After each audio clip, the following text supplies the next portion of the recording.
Happy February, my EOC brothers and sisters. This is Woodrow, and it is previews time.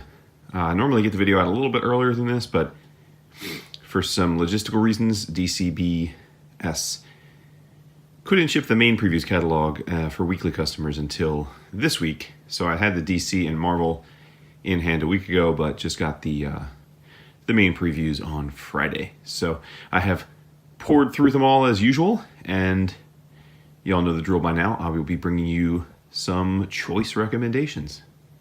And away we go.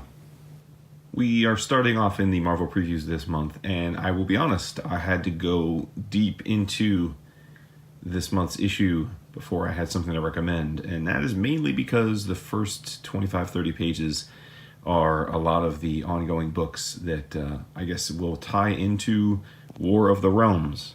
So, as you probably know, that is Marvel's big event that is launching here in a couple of months, led by Jason Aaron. Now, the good news is he has been building to this for a long time in his books, so it doesn't feel ramrodded per se. But nevertheless, it is certainly always a bit frustrating when every single title has to stop what they're doing and tie into an event, and that's where we find ourselves after a year or two of not having that. So, I'm sure some of you will read War of Realms, some of you will read the tie-in, some won't, and that's cool. I'll probably read a bunch that I'm already reading, and I'll probably skip some that I'm not, but we'll talk about that on the show as it happens. Hopefully, fingers crossed, it'll be one of those events that sticks to the landing, which is unfortunately rare. But back to the stuff that I do think you should pay attention to. On pages 40 and 41, Marvel Team Up. This is a title that was near and dear to many a Bronze Age fans like myself, Vince, and David, and I'm sure many of you. They have brought it back in various forms over the years. It hasn't always stuck around, but I always enjoy the attempt. This time it's going to be written by Eve Ewing with art by Joey Vasquez. And as you can probably see from the cover, the first team up will be the Amazing Spider-Man and Miss Marvel, two excellent characters in their own rights. I don't know if this is going to be a Miss Marvel-centric team-up book or a Spider-Man-centric team-up book based on what we're seeing here. I'm guessing it's going to be a Miss Marvel team-up book, but we'll find out soon enough. Either way, I am totally on board giving this a try because I always think it's a fun chance for heroes to be paired up that we don't normally see together, and nice 1 or 2 issue arcs that don't make you have to invest a lot of time and money into a new series. All right, jumping all the way ahead to pages 112 and 113, we have 2 Omniboo. You all know I'm a sucker for the Omniboo. We have a new printing of the Golden Age Marvel Omnibus. Now, I have the original, so I won't be ordering this, but in case you didn't pick it up, you might want to pick this up. It collects Marvel Comics number 1 and Marvel Mystery Comics number 2 through 12, 848 pages of some of the oldest school Marvel comics in existence. And then on the right is a new Omniboo, which I'm very excited for because I've never read any of the content, at least as far as I can tell. And that is Marvel Masters of Suspense by Stan Lee and Steve Ditko. Everything in this book is penciled by Ditko. And it collects Journey into Mystery number 33, 38, 50 through 73, at least parts of each of those issues. Strange Tales, the original version of Strange Tales, number 46, number 50, 67 through 91. Tales to Astonish, numbers 1 through 26. Tales of Suspense, numbers 1 through 15 and 17 through 24. Strange Worlds, number 1 through 5. World of Fantasy, 16 through 19. Amazing Adventures, 1 through 6. Journey into Unknown Worlds, 45 and 51. Mystery Tales, 40, 45, 47. Two-Gun Western, 4. World of Suspense 2, Marvel Tales 147, Spellbound 29, Strange Tales of the Unusual 5, Astonishing number 53, World of Mystery number 3 and number 6, Battle number 63, and Gunsmoke Western number 66. 688 pages. And again, to be clear, based on the number of issues here, this is just shorter stories from each of those comics by Ditko. But either way, it's something that I think will be great to have on the shelf. You can't ever have enough Ditko on your shelves. And yeah, definitely worth your attention, especially in a month where there isn't a lot new coming out from Marvel. It's just, again, lots and lots of stuff that are happening concurrently or tying into War of Realms. So, in what looks to be a light video month for Marvel, these two piqued my interest. All right, we're jumping into the DC previews, and look, I don't need to tell you to buy Batman. It's the top-selling superhero book pretty much every month, so not like this needs the love, but for those of you that are current on the show, you will know that I mentioned hearing from Tom on another show that he was going to have Amanda Conner draw an issue where one of the nightmares Batman's dealing with is Catwoman's bachelorette party. So there you have it. Batman number 68 is solicited in this previews, and it's going to be a lot of fun. And I know there are a lot of Amanda Conner fans out there, so even if you're not reading Batman on the regular, I think this one's probably going to be fantastic as a one-shot if you like the Jimmy Palmiotti, Amanda Conner humor side of DC, which I certainly adore. Okay, shaped up to be a pretty light month of recommendations for the big two, but have no fear, there's plenty of awesome stuff in the main catalog this month. So we're jumping into that, and you'll see on pages 32 and 33 the first of a bunch of pages featuring the Free Comic Book Day books that will be hitting FCBD this year. Now, I assume if you're watching this and you are a DCBS customer, you already know this, but just in case not, or in case you are yet to be a DCB service customer, one of the cool things that they do is based on the number of books that you order from them over the course of the year, they automatically generate a number of free comic books that you are allowed to select, and you can go ahead onto their website and select them. So this is a fun part where you can pretty much look through and see all the different FCBD books. You see Archie Comics, Riverdale, Dark Horse, Stranger Things, and Black Hammer. That's one I will be ordering. Boom, Welcome to the Whedonverse, which has a Buffy and a Firefly story. I'll be ordering that as well. You've got your DC Comics one, which is hard to get excited about because it's embargoed.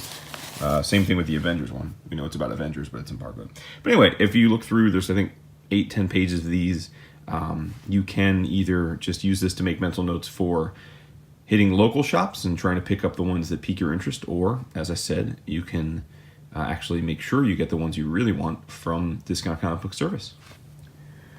Okay, on page 44 and several thereafter is from Image Comics, the much anticipated launch of Ascender, #1, written by Jeff Lemire, with art by Dustin Nguyen. Now, Jeff mentioned this book when he was on our show a few months back, and it's been talked about since in various outlets, but as you may know, this is the follow-up, the sequel, if you will, to Descender, which wrapped up last year.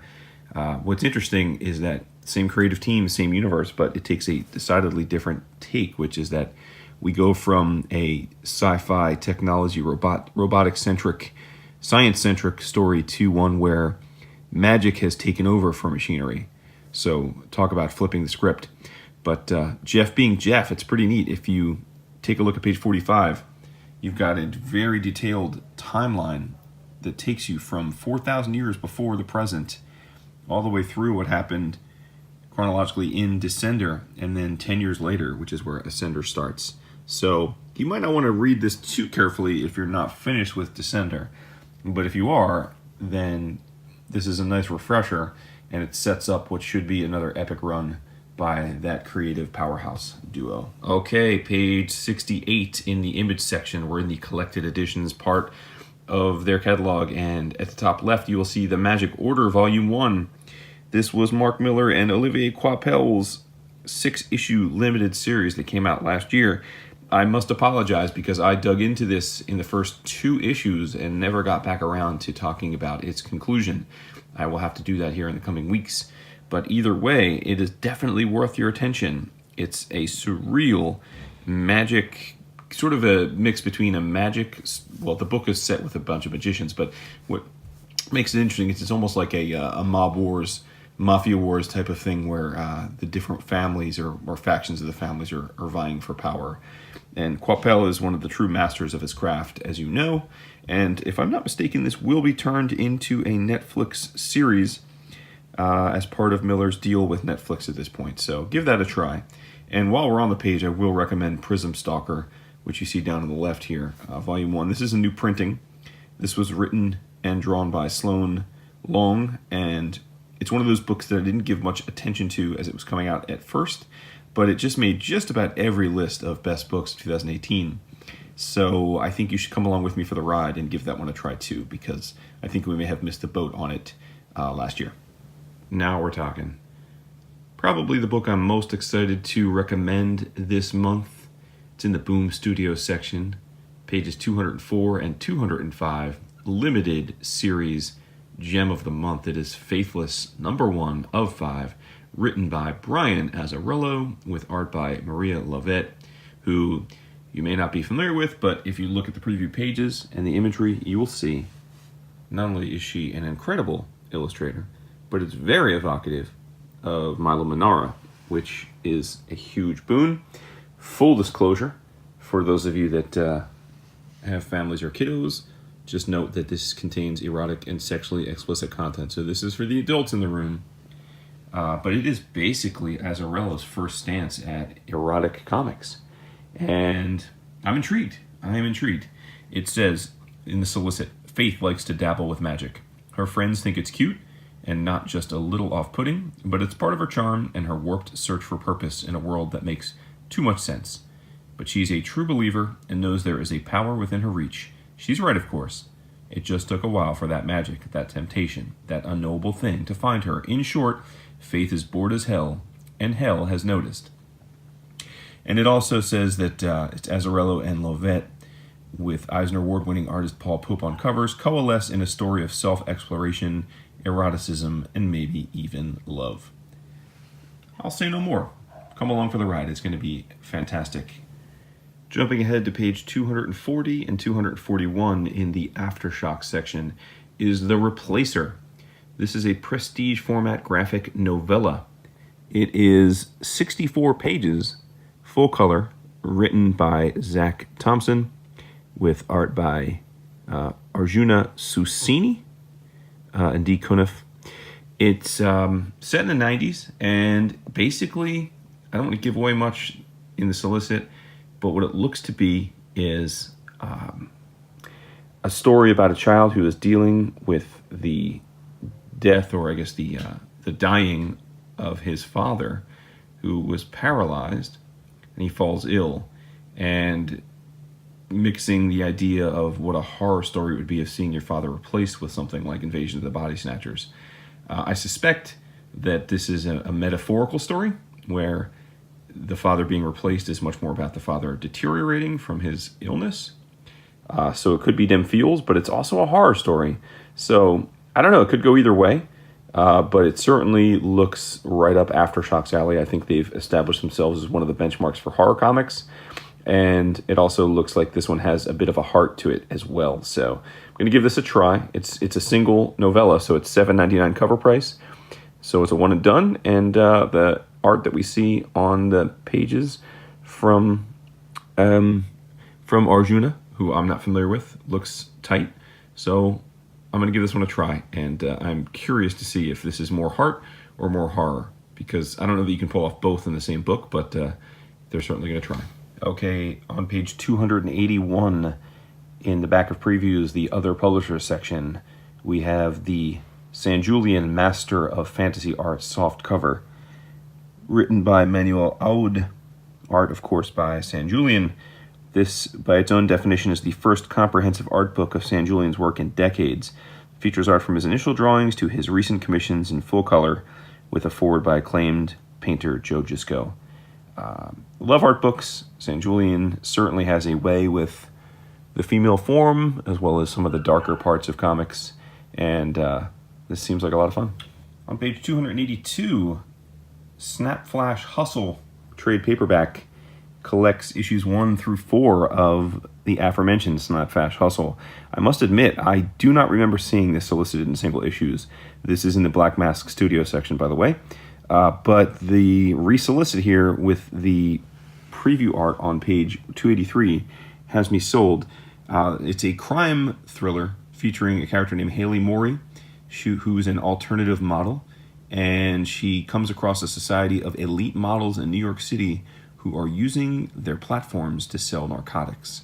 Sounds like a lot of fun. You've got models and some, looks like some Art Deco pop art kind of sensibilities in the art from Emily Pearson.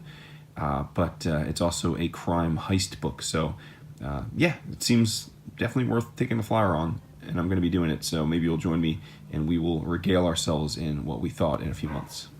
On page 303 in the Fantagraphics section, an item that I know we were excited about when they announced it a few months ago that it would eventually be coming, and it's finally here for $29.99 cover price, so probably something along the lines of $19 or $20 at DCB Service. You can get Volume 1 of The Complete Life and Times of Uncle Scrooge. Now, as you know, Fantagraphics and others have published the Disney books and the Scrooge books many, many times over the years, so you may be asking yourself, why am I so excited? Well, because this is the first time in history that we are going to get beautiful collections in chronological sequence of Don Rosa's seminal work on Uncle Scrooge. So I am going to, at least my plan is to buy all of these until I have a complete collection of Scrooge on my shelves. All right, gang, that wraps it up. It was a weird month. I got to tell you, when I looked through the catalogs at first, I thought there were many more things worth recommending, but this second go-through just didn't yield as many as I thought. But I can tell you that part of that is because there's so many excellent comics coming out that are just already underway. Not great jumping on points, not number ones, not new arcs. So as you know, every month I will post my final order form in another post so that you can follow along, because there are literally dozens and dozens of other books that I think are worth your attention, but just, again, aren't perfect jumping on points in this month's solicits. So I hope you all have a great month. As always, we love feedback on Patreon, the site itself, or in the Facebook group, or Twitter, wherever, but we love to hear from you. We love to keep that dialogue going. That's really a big reason of why we have this community. So love to know what you all are excited about, because always willing to add some stuff to my list, because we can always find stuff that we missed even after 2 or 3 read-throughs of the glorious previews catalog. Talk to y'all soon.